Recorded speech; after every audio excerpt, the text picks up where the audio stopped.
процессе работы камина есть все.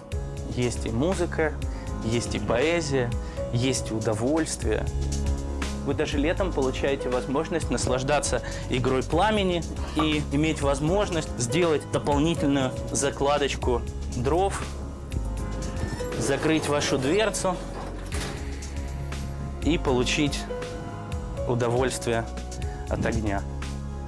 Вы хотите посидеть у открытого огня, насладиться игрой открытого пламени. У вас, соответственно, появляется возможность наблюдать за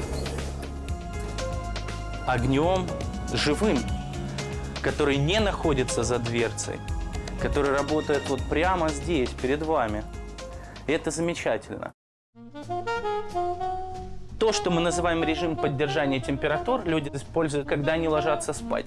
Посидели у огня, нагрели помещение, теперь вы не будете смотреть за огнем, вы просто ложитесь спать, а тепло вы хотите поддерживать. Вы делаете загрузку дров в ваш камин, перекрываете подачу воздуха, перекрываете клапан-байпас, огонь становится уже другим.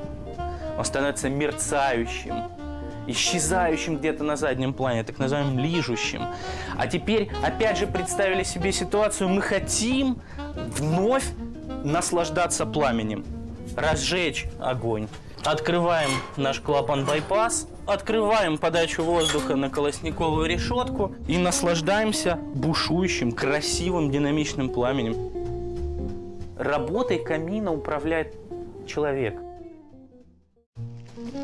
Для русского человека камин – это не просто отопительный ресурс.